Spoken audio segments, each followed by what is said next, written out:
Assalamu alaikum, everyone. I'm starting something different on this channel. It's actually important debates between essentially naturalists and or Darwinists against intelligent design proponents.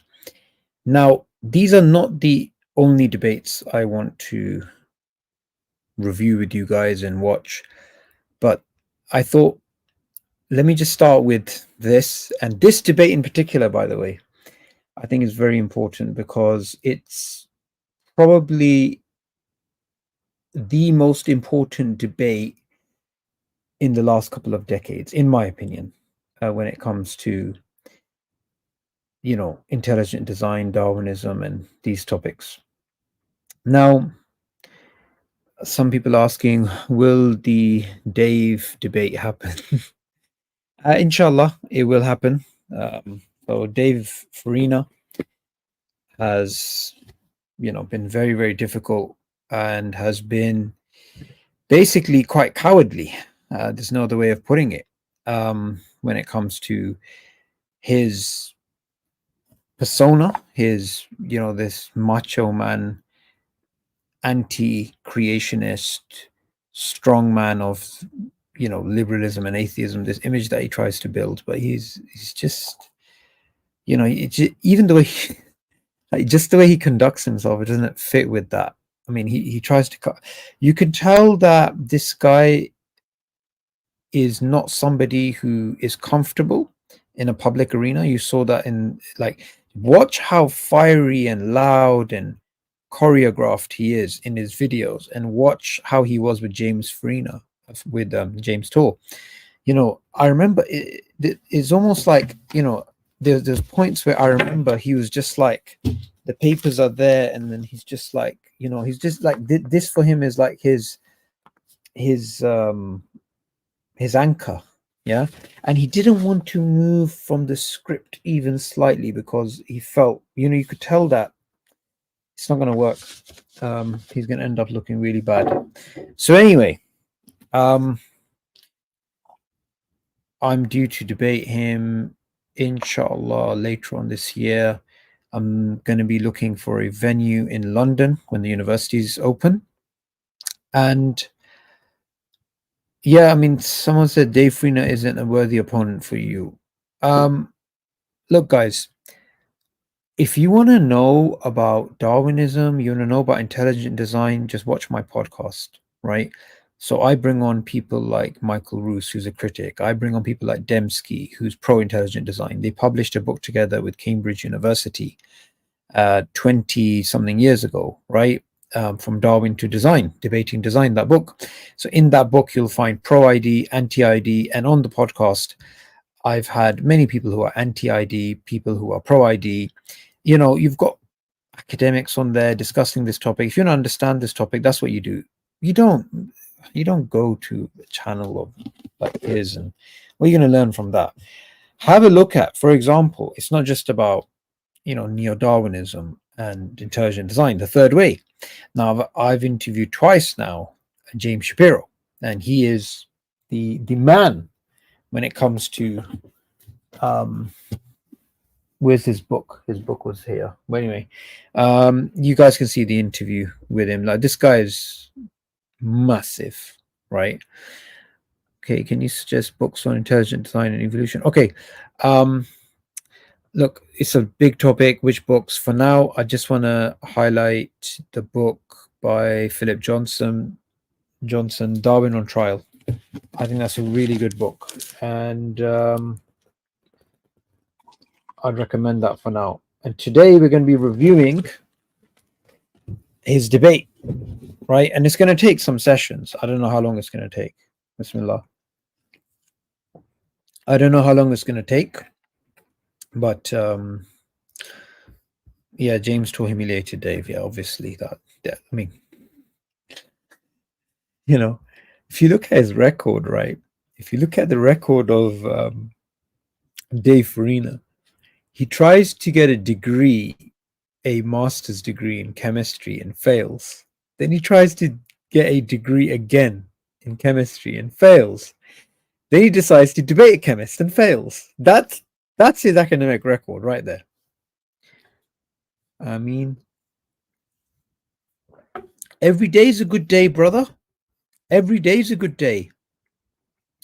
Brother, Allah is Rahman 24/7. What can't be a good day? I'm a positive person, alhamdulillah. You know, it's a big blessing of Allah. Every day is a beautiful day. We're alive. We're not going through the difficulties that people are going through in the world. Every day is a good day.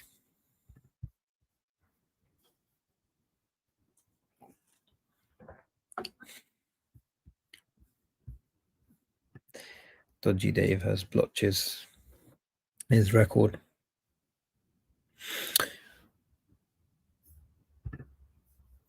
Yeah. That debate with Tor is terrible. I think Tor should not have debated him. Tor's like an academic, and this guy is just a troll.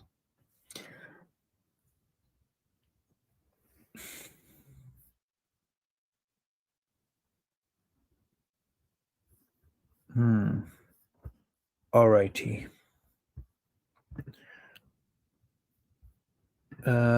So this is the debate. Ooh, where's it gone? This is the debate we're going to be watching together. Okay. And it's going to take me some time to review this. It's very important. And I'm going to be making this into a playlist of debate reviews on my channel, inshallah. Alrighty. So, William Provine, who is this guy?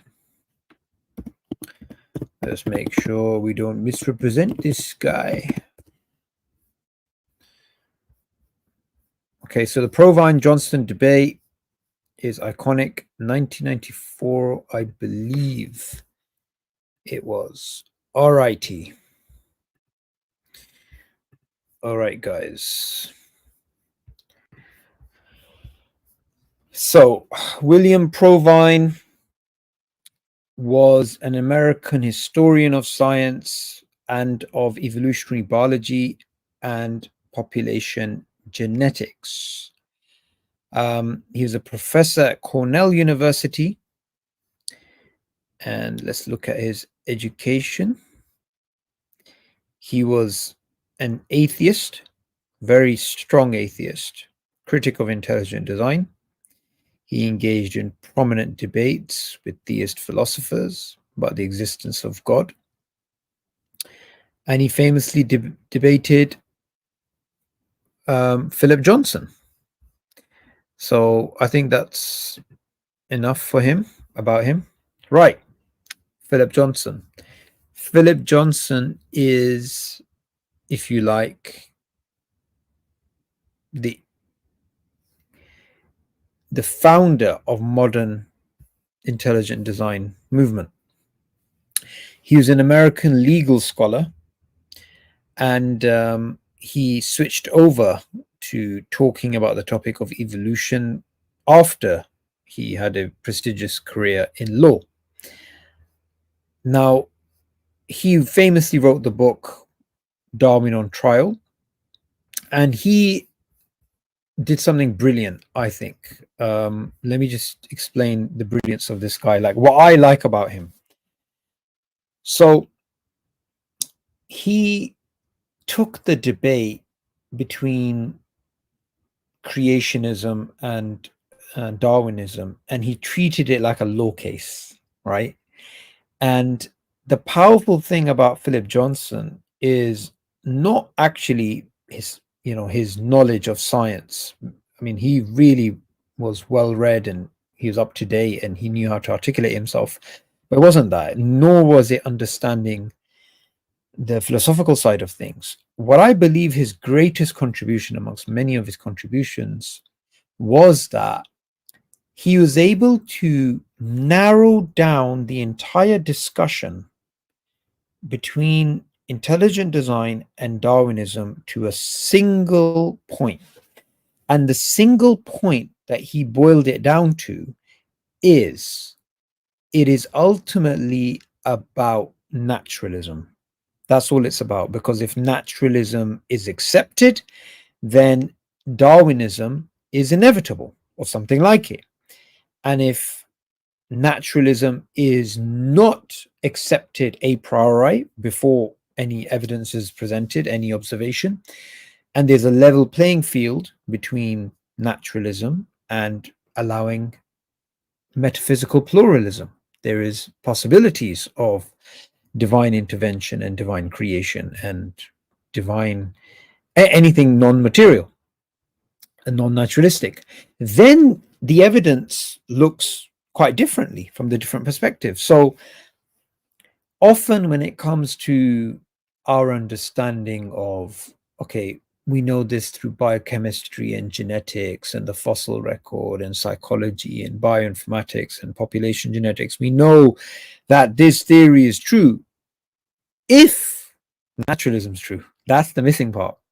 So naturalism being the mother of the point in the discussion between the two, he's the one that highlighted that, and that I think is his greatest contribution. All right. Let's begin off with the debate. I'm going to skip the intro and then we'll go straight to Mr. Johnson. Let me know if you guys can hear and just say yes if you can hear.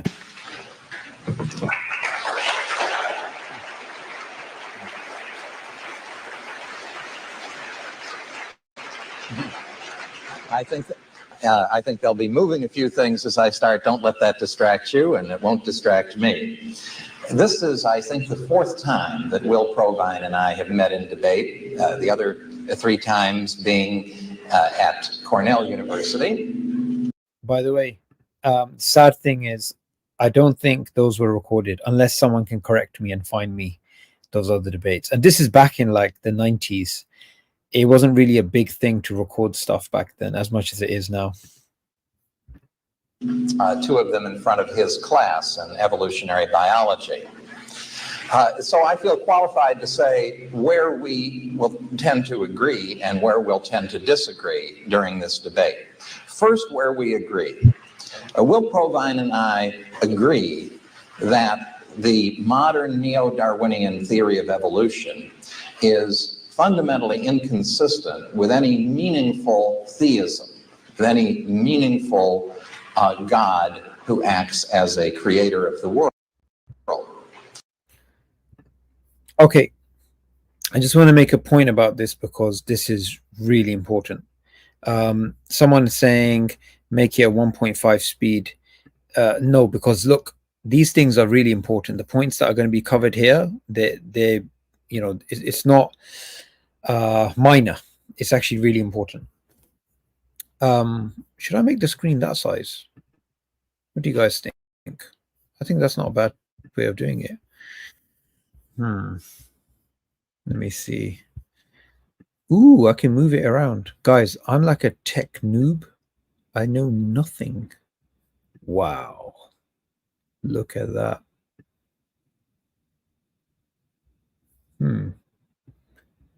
That's really interesting.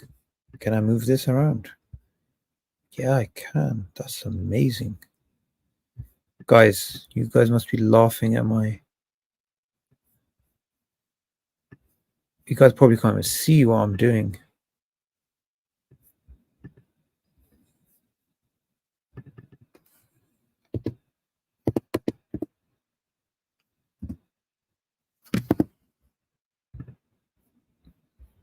Can you guys see that? I like that. Now, of course, yeah, the point I forgot to mention, right? Should I move it to the bottom? I think it's fine. I think it's fine. Just like staring at it and stuff. All right. Push button. What's that? Anyway. Anywho, brothers and sisters. So people like Francis Collins, a brilliant scientist, Christian, and a Darwinist. Provine and Johnson would both agree that he's completely mistaken. that you just cannot be a meaningful theist and believe in Darwinism. This isn't necessarily true of all theories of evolution or the concept of evolution broadly construed, because a creator God could make use of a gradual long-term process of making one thing out of another just as well as any other process. So there's nothing about the word evolution that rules out the creator. But the modern neo-Darwinian theory of evolution, that is to say the orthodox view among today's scientists, insists that evolution is an unplanned, undirected process. It combines elements of chance and necessity, or natural law, that is to say, a combination of random genetic changes or mutations which are accumulated through natural selection. These are impersonal material forces reflecting no pre-existing intelligence and no guidance, so that human beings, as the outcome of this process, are essentially an unplanned accident of nature. Now, it's evolution in that sense that we're talking about, and evolution as a comprehensive theory of the history of life, of how we and other living things came into existence. The implication. Okay. Now, guys, I want you to realize something. Philip Johnson gave a coherent, consistent, broad definition of neo-Darwinism. That is brilliant. That's what you do in the debate. You define what you mean. You guys in the comment section, guess who doesn't like to define what they mean? Guess who likes to conflate evolution and Darwinism? The problem is, if you do not call out Darwinism and you allow the Darwinists to interchange between evolution and Darwinism, then the evidence for basic evolution, which was known before Darwin, becomes evidence for Darwinism. This is a fallacy of equivocation, and we can't allow that because, you know, people get away with all sorts of, you know, hoodwinking people to make them think that this is evidence for Darwinism when it actually isn't. So we have to stop this. We have to completely stop this nonsense. And I love the fact that he just got to the point. This is the definition. This is what we're going to defend. I doubt very much. And you guys watching this, like, what's the date? It's like August 20 something, right? I very much doubt that in the debate, and the debate I'm having with Farina is on Darwinian evolution, right? I very much doubt he's going to coherently, consistently, academically define what it is before we have a debate. I doubt that very much. Anywho, and the reason why is because he wants to, you know, use that fallacy of equivocation. And if he defines it, then it's very hard for him to defend Darwinism.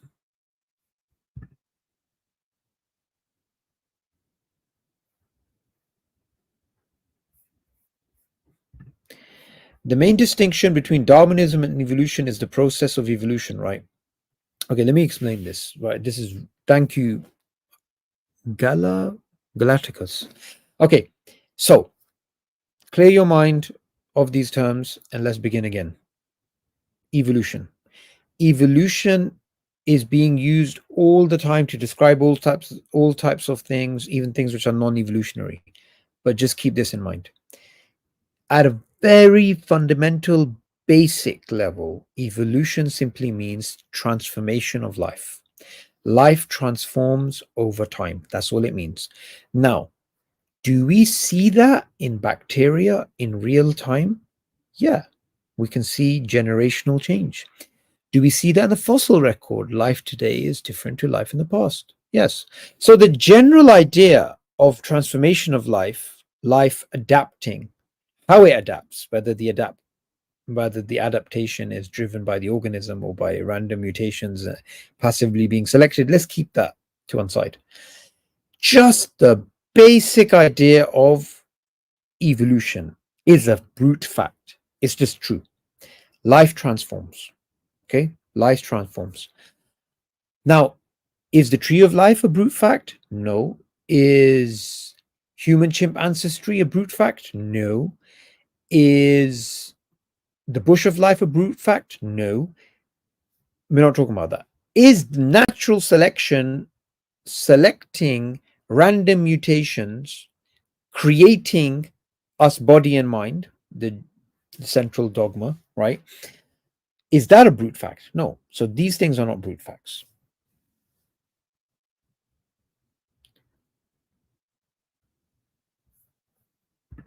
You said now you're priming your audience to listen to your lie. Look, this is I can't explain it any more clearer than this. Let's begin off with something very simple, Zukash, right?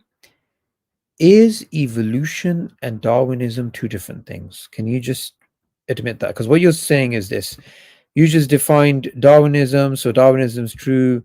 Uh, you just admitted Darwinism.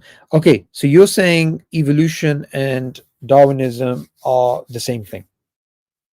Is that what you're saying? Say yes or no. Are they the same thing?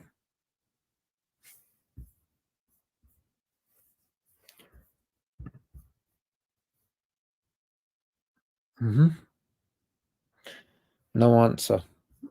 We're going to have to carry on playing. Long story short, an assertion is not an argument, right?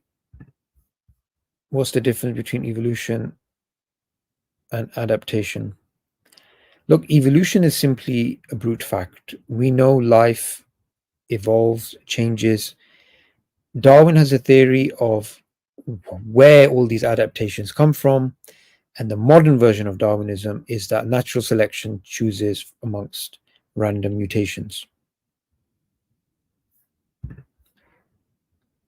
Yeah, you simply don't know what you're talking about. Evolution and Darwinism are two different things. You can sit there in the comments and keep disagreeing. It's fine. Makes no difference to the facts. Alrighty, let's go back.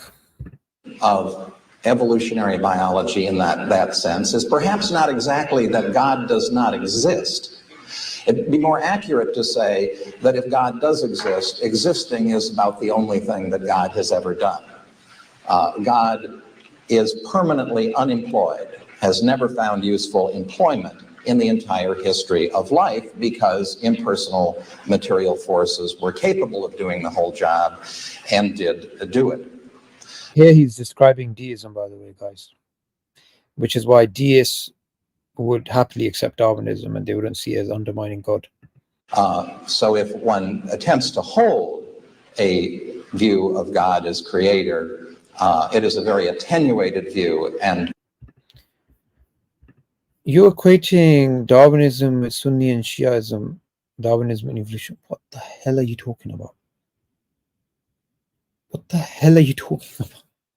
You're just totally confused. Okay, let me break it down to you in a very, very simple way, my friend.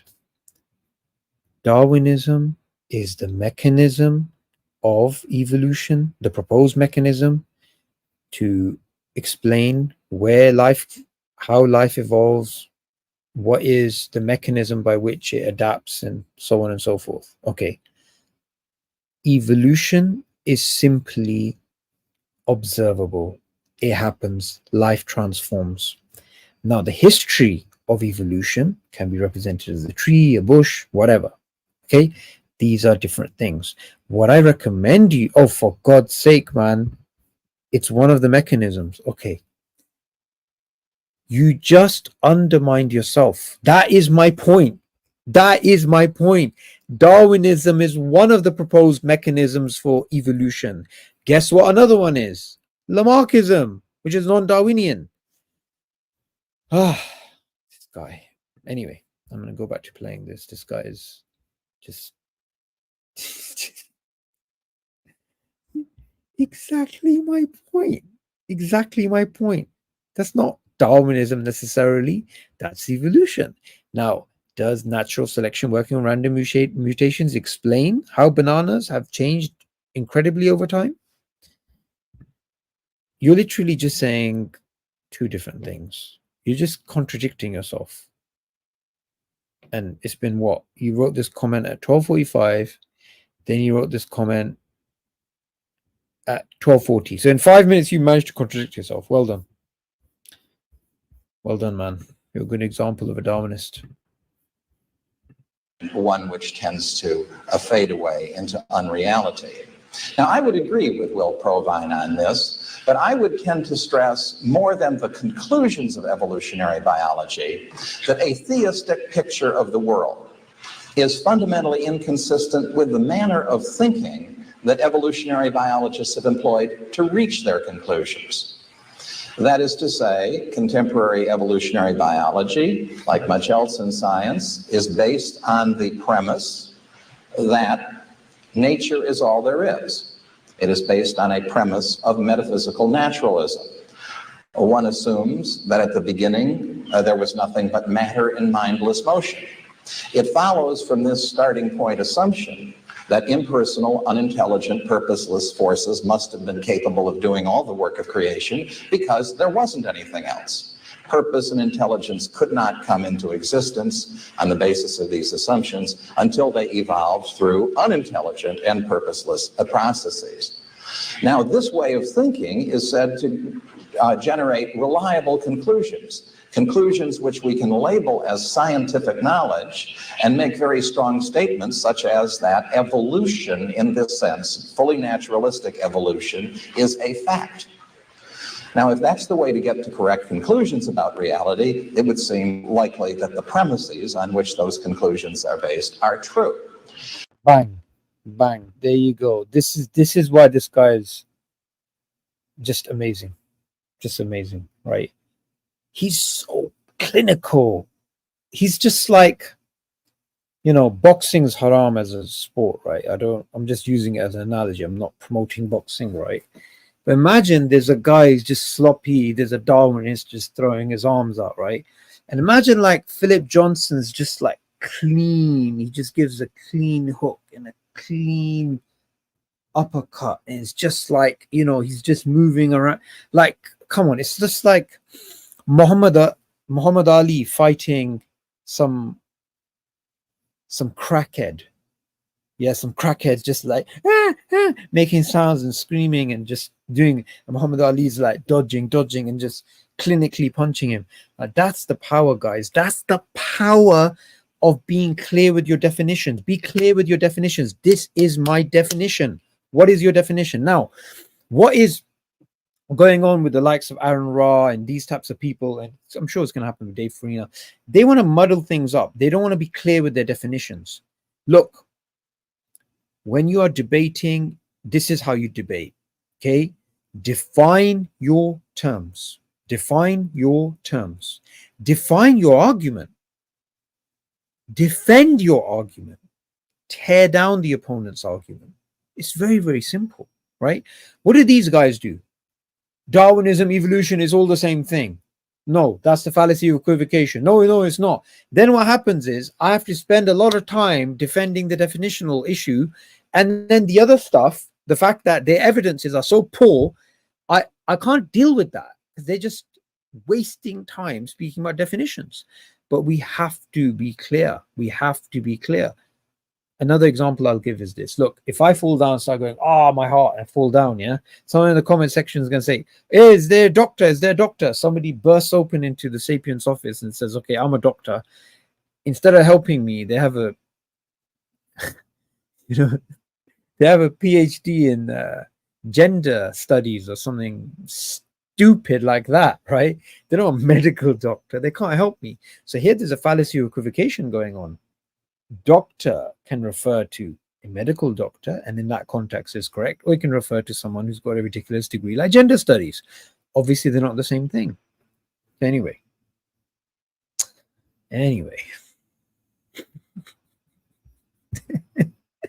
Yeah, there's a lot of crackheads out there. What am I doing? The heck am I doing? Oh yeah. I know what I'm doing. It's fine. So if someone says, well, I'm going to apply completely naturalistic thinking of that kind, I'm going to assume that there was no creator around at the beginning, so purposeless material forces had to do everything, and then says, and now that I've decided that mutation and selection did the job, I'm going to turn around and baptize them as God's way of creating. This person is not thinking logically. They're putting This guy, just love the way he's so clear. in at the end of the process what was removed at the beginning. All right, guys, do you guys understand that? Did you guys understand that? This guy is just amazing. All right, let's just rewind back a little bit. I'm going to turn around and baptize them. Completely naturalistic thinking of that kind, I'm going to assume that there was no creator around at the beginning, so purposeless material forces had to do everything, and then says, and now that I've decided that mutation and selection did the job, I'm going to turn around and baptize them as God's way of creating. That is the problem. That is the problem with, these theistic evolutionists and the Darwinists, right? They both are doing the same thing, which is, right, assume there's no God. As Dawkins says, the initial miracle of the origin of life. Bang, we got it. So we got the origin of life. Grant us one miracle, we'll explain the rest. Now, since there is no God, how did all of this come about? Through a natural process. What's the simplest way of explaining away all this complexity? Oh, all this complexity is very hard to explain unless we assume life began off as the first self-replicating molecule, which is very, very simple, but there's no evidence for that. And how did it do that? It will happen naturalistically. What's the most simplest, basic, naturalistic theory we can come up with? It was natural selection, not intelligence. Natural selection, selecting amongst random mutations, copying errors. That's it, done. And voila. So it's the only game in town, because before looking at any of the evidence, before looking at fossils, before looking at DNA, before looking at anything, population, genetic data, whatever it is, we're simply going to assume there's no God. Well, obviously, then something like Darwinian perspective has to be true. Man. This person is not thinking logically. They're putting in at the end of the process what was removed at the beginning. On the other hand, if a person starts with the assumption that God exists, a contrasting view, guys. That is the contrasting view. Look at this. This guy is brilliant. Guys, I want you to watch Johnson. Johnson is brilliant. So he's given you, okay, here's the definition. Here's why Darwinism's true. Darwinism is true because naturalism is assumed to be true. If naturalism is not true, then Darwinism's not true. Not true a priori. You have to give evidence for it. Then he's giving the contrasting view. Well, if we assume theism is true, or is not true, but if we assume theism is allowed as one of the competitors before, pre-deciding, no, we're not going to, we're just going to say naturalism is true, then you get different implications.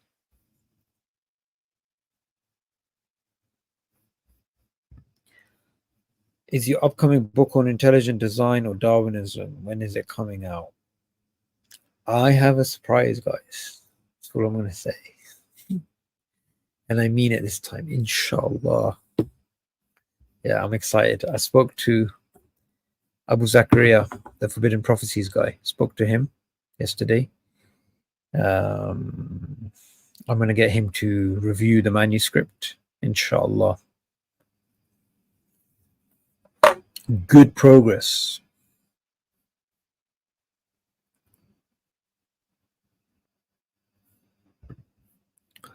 So is God exists? He exists. If he doesn't create arguments. Okay, this is what you call a straw man. Why do you steel man me instead of trying to straw man me? But okay, let me explain something. I'm not saying this ridiculous thing that you just said. That's dumb. I would never say that. I'm not saying if God exists, he exists. If he doesn't exist, he doesn't exist. That doesn't make any sense. That's just dumb. What I'm saying, and what Philip Johnson is basically saying, and what a crackhead, even a crackhead would understand, being as high as he is hypotheticals. If God doesn't exist, Darwinism's true. If God could potentially exist or does exist, Darwinism isn't necessarily true. That's all it is.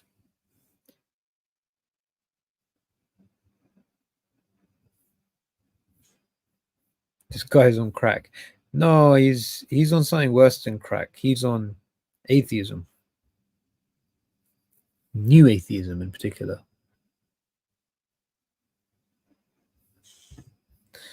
Yeah.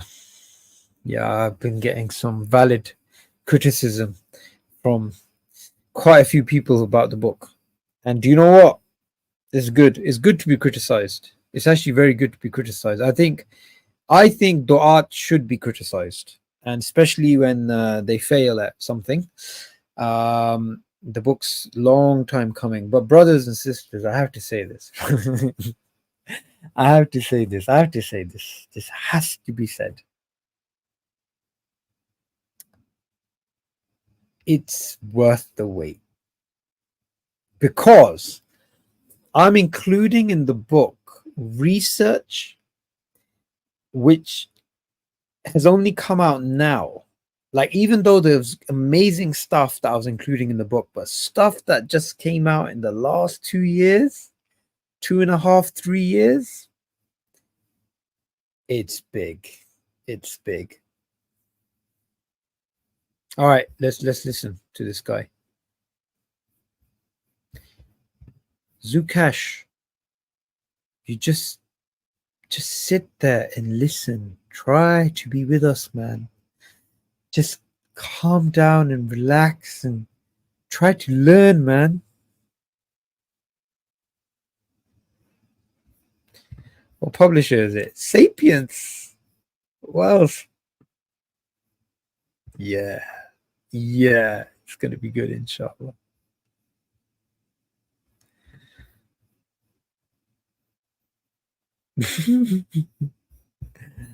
I love this. I love you guys in the chat. You guys keep me awake. You know, it's like 1 o'clock. Sleeping. That is, a creator exists who might employ a process of evolution, naturalistic or otherwise, but might do something else, then we do not start out with a certainty that an explanation of the origin of life and its growth to its present enormous complexity and diversity is possible on the basis of purely naturalistic, materialistic, and purposeless forces. In short, the theist in that sense, I'll say the theistic realist, wants to know, is what you are telling us true? And will not be satisfied to be told, well, the mutation selection story, the neo-Darwinian story, is the best naturalistic story we can tell, and therefore... Wow. That's eloquence right there. Often we're told, and I'll say this, like, I'm going to say this, guys. What's this Dave Freena thing again? Dave Freena updates. Look, Dave Freena's a coward. I wanted 3 debates. He's covered these topics on his channel plenty of times. All of those 3 topics, his 3-hour ridiculous video, he covered them in intelligent design, Darwinism, universal common ancestry. I challenged him on 3 things explicitly. I was flexible with the dates. He was available in October. He was actually in the emails. You can see he's available in October. He didn't want to do it because he's a pigeon-hearted coward. Anyway, so he doesn't want 3 debates, right? He wants 1 debate. He doesn't want it in Birmingham. He wants it in London. He wants the money up front. Ridiculous demands. But I gave in because the guy's a coward and he's likely to run away. Even now, he might run away even after I give him a venue. Look, guys, look at the date, right? Mark my words. He has the money for traveling and the hotels, flight and hotels. He's got that. He's agreed to the format of the debate, the title of the debate, agreed to do it in London, and his demands have been met. Watch what happens when I give him the venue. I'm going to give him a university. He he's going to find something. He's just a coward. Anyway,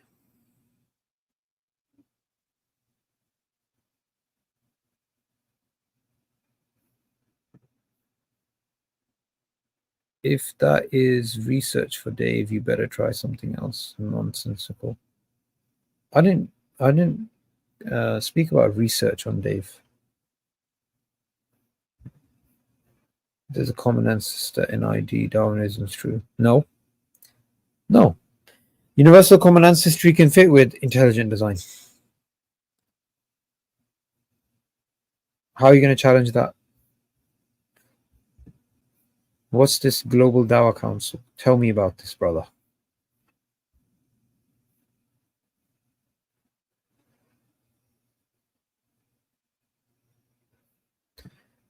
Well, they would publish critiques of it because the naturalistic paradigm is strong. I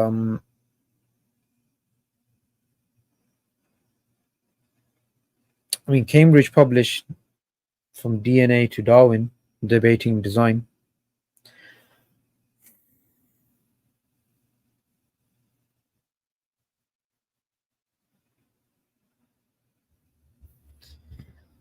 Amen. I totally agree with you. It's all about debates. It's all about debates. Like I believe we cannot just sit there and just make videos and like you gotta get together and have debates and have debates and have debates.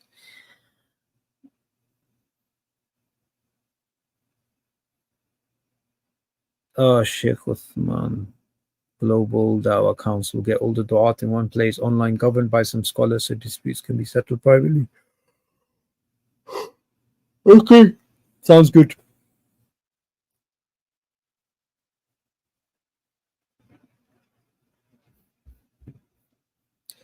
So don't use the word intelligent design. Design requires a plan first, and after that, an execution of the plan Allah creates immediately. That's not true what you said. How does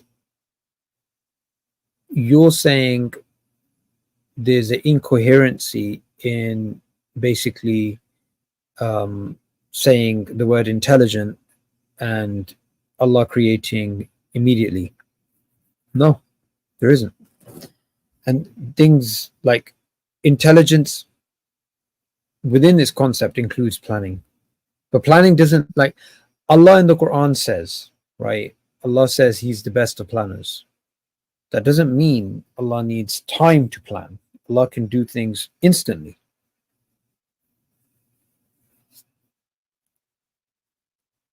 All right, let's listen, guys. Let's do this. We need to finish this. For its science. That's not good enough. Now, to illustrate the kind of difference that it makes if you ask, is naturalistic evolution true at all? I want to show you an example from the California Academies of Sciences Museum in Golden Gate Park in San Francisco, the exhibit Life Through Time, the Case for Evolution. Could I have the first slide now, please? In that exhibit, which you can go to in Golden Gate Park, and I encourage you to do so, particularly after you've seen these slides, you can see the centerpiece there is called the hard facts wall. Now, what the hard facts wall is representing is the Cambrian explosion, which is to say, the sudden appearance of the animal phyla in the rocks of the Cambrian era, some 600 million years ago, give or take a bit.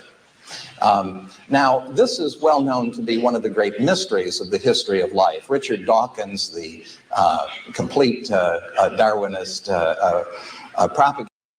Guys, as I'm doing this, can you guys tell me what you know about the Cambrian explosion? Because he's referring to the Cambrian now.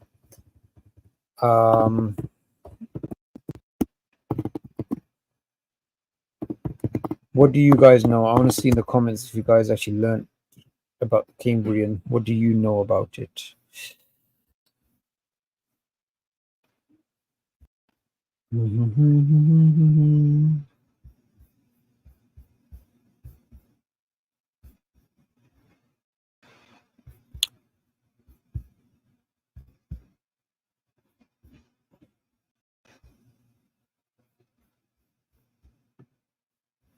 All right, guys, just before we continue, I just want to share something,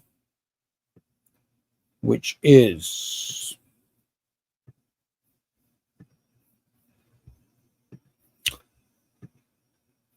Arabic Gems Institute. Super important thing I want to mention. Let's see if I can sort out this slide thing. Right, Arabic Gems Institute. Arabic Gems Institute this Sunday, inshallah, are doing a live taster session, Arabic through the Quran, so that you know the meaning of the Quran, you know the actual message of the Quran, and you can actually connect to the words of God, and you can become a more spiritual person. You can become a stronger Muslim. So I'm going to put a link to that in the comment section for anybody that is interested. And you guys know what I'm about to say next. Quranly. What is Quranly? You all know what Quranly is. It's a Quran habit building app. I've been promoting it for a very long time. Super important for Muslims to be connected to the Quran. And, you know, it's so easy. It will help you break zombie scrolling as well. And, you know, reading even one verse a day, it can change your life, brothers and sisters. It can literally change your life. So, both of those things I wanted to cover. Now we can go back to the debate.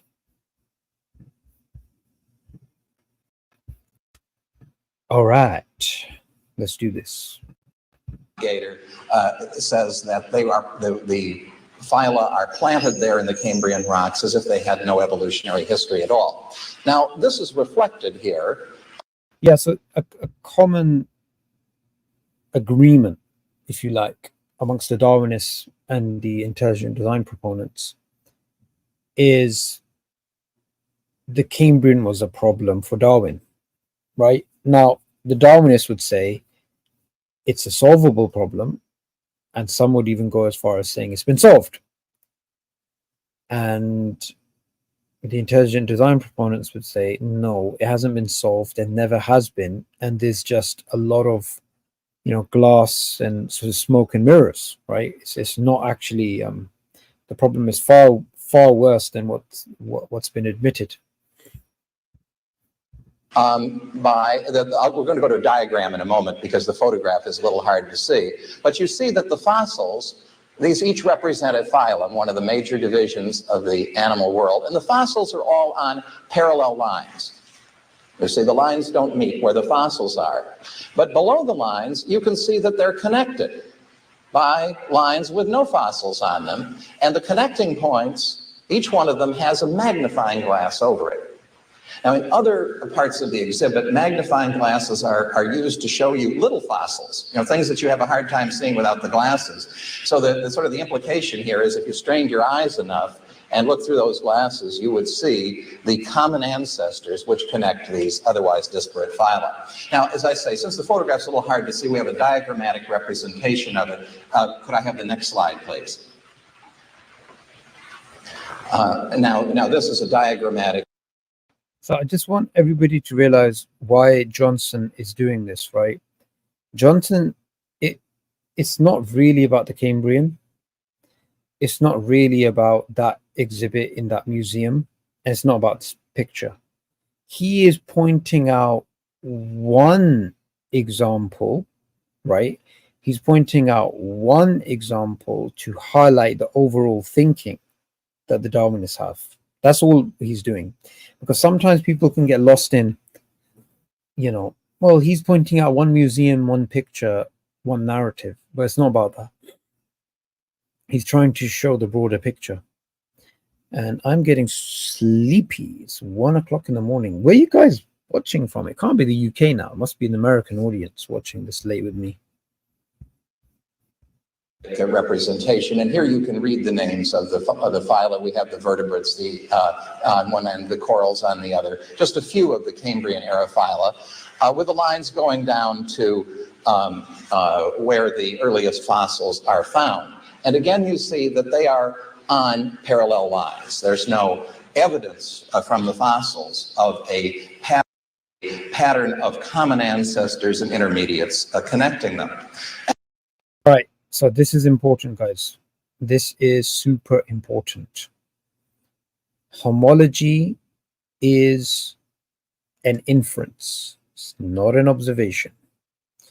What we're seeing here is an inference. Now, if an inference is there, it's fine. But what is it based on? Fundamentally naturalism, but also the idea that, okay, we're going to find these fossils, or this thing is linked to that, or whatever it is. None of this is concrete.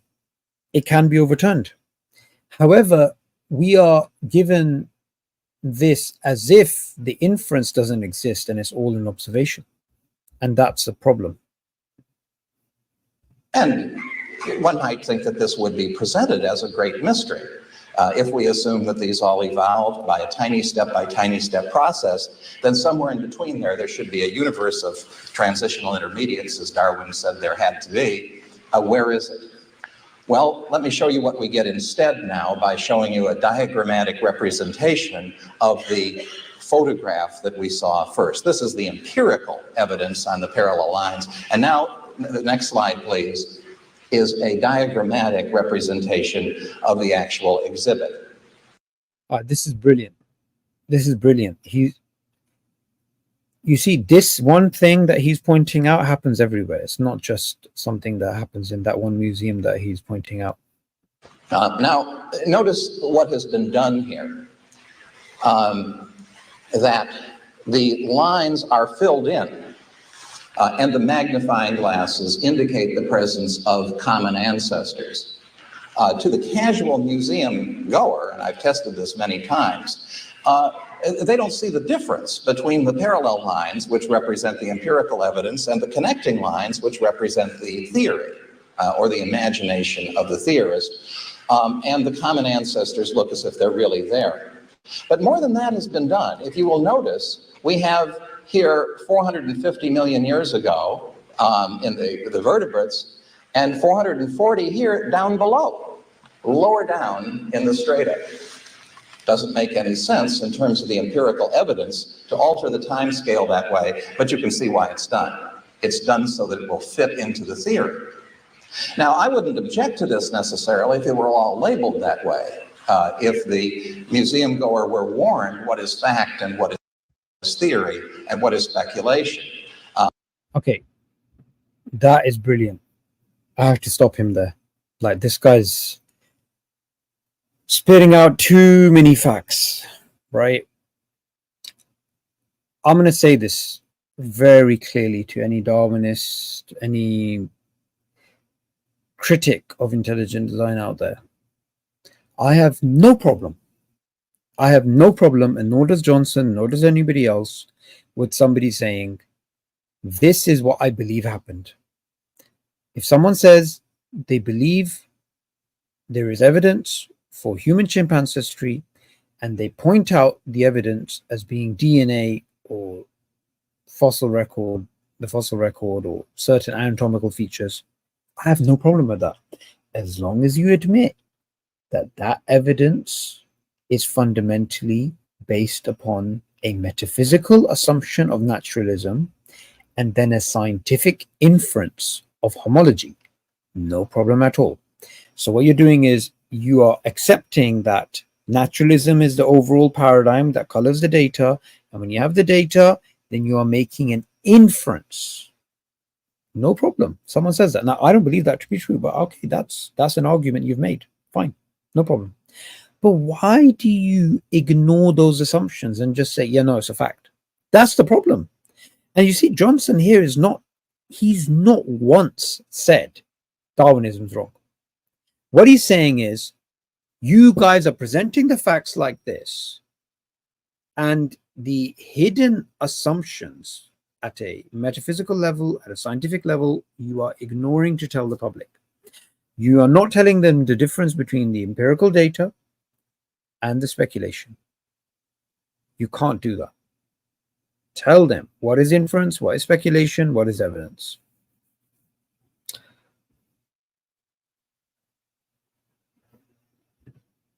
What are you talking about? Why am I a kafir? What are you talking about?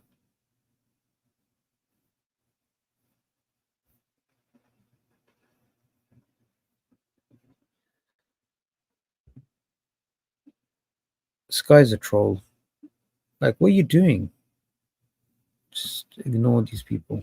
Just focus on this data, please, guys. Mukeeth, can you please be a mod on my channel? Like, you're a mod on every channel. Why can't you be a mod on my channel, bro? What the heck? Why am I being discriminated against? You know? What's that thing that people say? Not just, yeah, you know, too tired for this. Just become a mod, yeah? How do I make you a mod, Mukeeth? You're going to have to explain it to me in very simple terms. Lola just came here. Yeah, but become a mod. How do I make you a mod? Do I... You might be a mod already. Are you a mod? Did I make you a mod?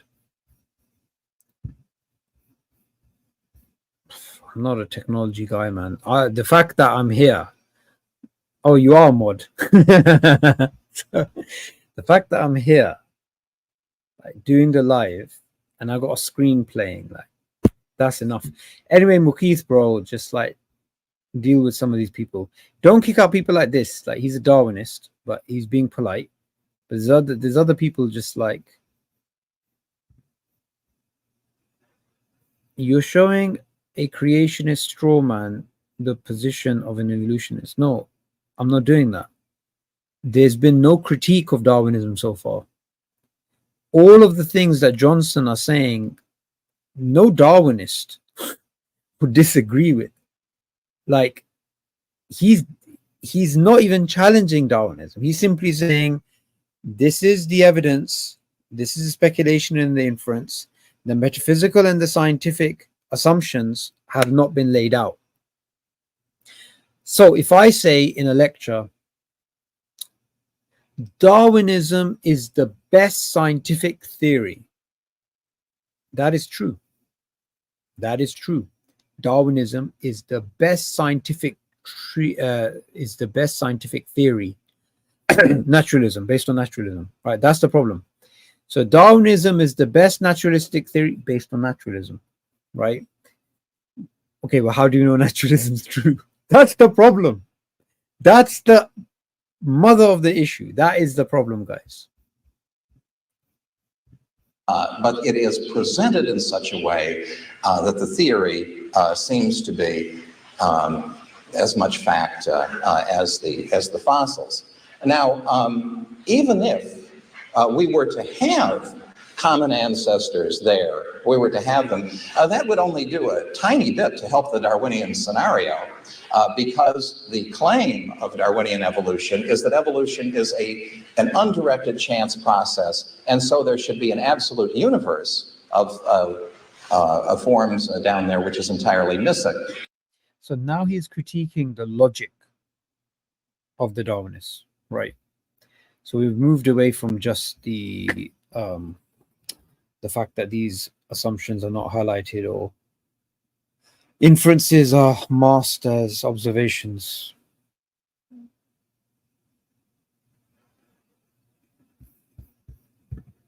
What are you talking about? The other half of the mechanism. You mean the half of the mechanism? When you're so angry, you're writing, you're putting things in.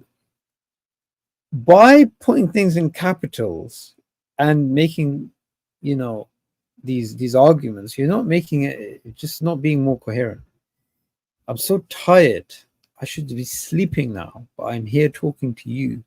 So at least be coherent. And indeed, now the final slide, please. If we look at the Cambrian record from the standpoint of Darwinian predictions and compare it with the fossil evidence, we see that the actual evidence looks something like this.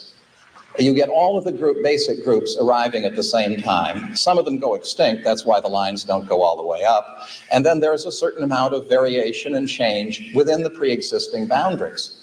Now that's a picture of evolution of a sort within certain boundaries. But look at what is predicted by the Darwinian picture. Okay, so just to be clear, now we're getting into the problem of Darwinism, right? What is predicted is, in the words of Stephen Jay Gould, who wrote about this in his fine book, Wonderful Life, a cone of increasing diversity, where you start with one thing and it branches off and gets more and more diverse as you go along. Here you have the diversity present all at the beginning and the variation within those limits. That's the end of the slides. And just so that everyone is aware, Stephen Jay Gould was a huge, monumental figure in evolutionary biology, and he was a lifelong opponent of the likes of Dawkins' misrepresentation of science, especially when it comes to his attack on religion using science. Now, my contention in bringing this to you is not that there's no way in which Darwinists can accommodate their theory or make various hypothetical scenarios or whatever to accommodate this evidence and to bring it within their theory. Obviously, that would be a long and detailed argument. Okay, look at that. That's brilliant.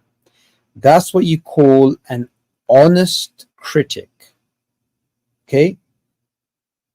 He is stopping the Darwinists from potentially strawmanning his argument. So he's saying, look, I'm not saying that you can't accommodate for these discrepancies, because look, any theory can have discrepancies. It doesn't mean the theory is wrong. Or else at the first sign that a theory is wrong in science, you throw out the theory. You'd never make any progress. And you have to stick with the theory, even if there's things that look wrong, and still work it out. Right? And he's saying, look, granted, you guys can do that.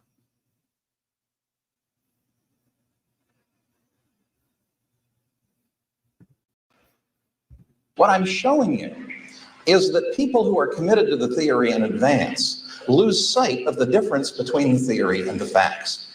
Bang. There you go. There you go. That's the mother of the issue. And I want to end upon that, and I'm going to replay that last thing that he just said. Because look, guys, I think with these points, some of them just have to be highlighted more than others. So let me just repeat that last thing he said. Theory in advance lose sight of the difference between the theory. Obviously, that would be a long and detailed argument.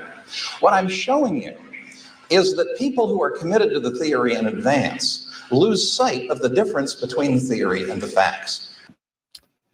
That is the summary of, and that's what's so brilliant about Philip Johnson. He takes it back always to what is his point.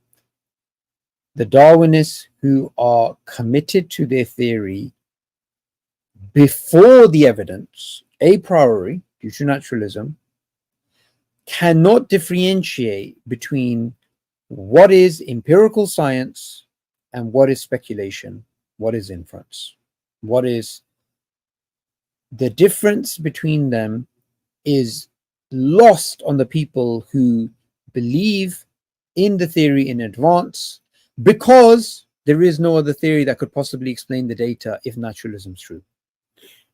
There you have it, folks. So what minute was that?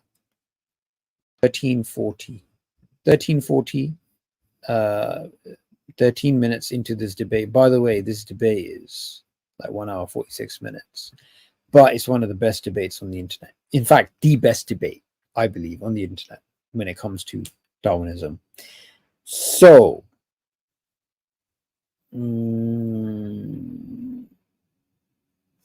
oh my God, what a beautiful statement. What a beautiful statement.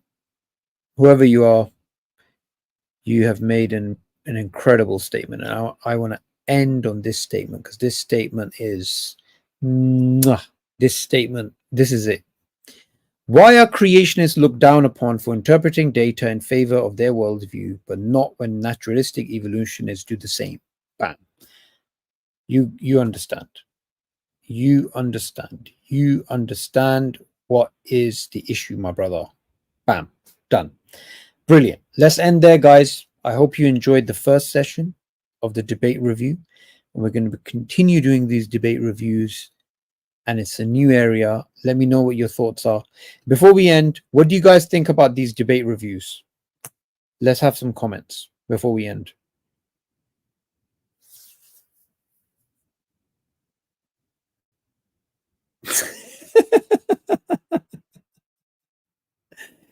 first comment this guy wrote, yeah? What's his name? Kus Muncher, yeah? Damn. I just joined. Well, first we shouldn't use the word damn, but he just joined. Anyway, useful, thumbs up.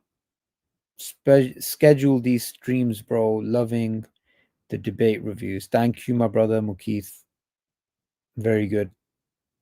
Such a waste of time. Just check into the what? Such a waste of time. Just check into the Assalamu alaikum. Don't understand your point. Good, but too short today. What do you mean, man? Went on for an hour. Have mercy on me, guys. It's 1:30 in the morning. I have a life, Not really. All right, guys. It's really good speaking to you. And I'll be back with these lives, inshallah. And I'm going to schedule it in the future. Yes. I'm going to get some sleep. Walaikum salam, brothers. Walaikum salam, Wasim. Alrighty. Assalamu alaikum wa rahmatullahi wa barakatuh.